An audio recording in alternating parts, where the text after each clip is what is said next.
You're watching WKBN 27 First News, where your news comes first. Welcome back. It's time for our Live at 5. Joining us today, we have a special guest, Dr. Michael Sevilla from Salem Community Hospital. We're talking about asthma today, and this is a condition that we hear about all the time, but what is it? What is really causing the problems? Asthma is a chronic or long-term lung disease. It's caused by inflammation, which narrows the airways, and that causes the most common symptoms of coughing and shortness of breath and wheezing. And so is this something that you could grow out of, or do you have it as a child and you'll always have it? Is there a cure? Is it something that you just kind of learn to live with? Some people are able to grow out of it. A lot of people have to deal with it for the long term. And so what are some of the best ways to do that?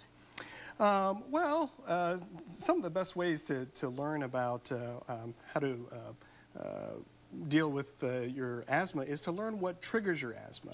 And the first thing is there are some environmental things that you can do, like pollen and trees and dust. Another thing is irritants, smokes, particularly cigarette smoke. And there's some strong perfumes, and also some detergents can do that. There's also some medicines and foods that can cause asthma triggers as well. Yes. I wouldn't have thought foods. What kind of foods? It depends on the person. Yeah, it's very person specific. Okay, so if you are dealing with some of these things, what are some ways to prevent attacks? Obviously, that's the main idea, is to prevent from having any of those attacks. Sure. Yeah, one of the things is to know what your treatment plan is. Especially if you have to take medicines every day, to follow that plan.